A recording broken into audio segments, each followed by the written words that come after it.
জীবনের সবাইকে সঙ্গে নিয়ে চলার ইচ্ছা আমাদের সবার মাঝেই থাকে, কিন্তু বাস্তবতা কি কখনো আমাদের সেই সুযোগটা দেয়?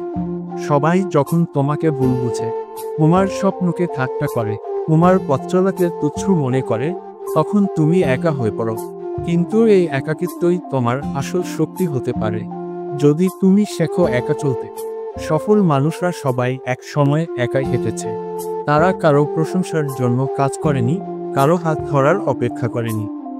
তারা বিশ্বাস করেছিল নিজেদের স্বপ্নে, আর সেটাই ছিল তাদের সবচেয়ে বড় জয়। তুমি যদি প্রতিটি পদক্ষেপের সঙ্গী খুঁজতে থাকো, তবে পথে থেমে যেতে হবে। তুমি যদি প্রতিটি সিদ্ধান্তের সম্মতি খুঁজো অন্যের, তবে নিজের সিদ্ধান্ত কোনোদিন নিতেই পারবে না। তাই একা চলা শিখো। একাকিত্বকে ভয় না পেয়ে তাকে নিজের সঙ্গী বানাও।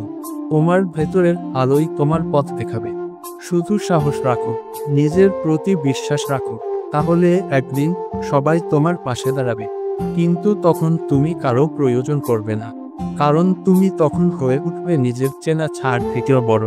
তাই মনে রাখো, সফল হতে হলে আগে একা চলা শিখো। কারণ পাহাড়ের চূড়ায় পৌঁছাতে কেউ হাত ধরে না, সেখানে সবাই একাই ওঠে।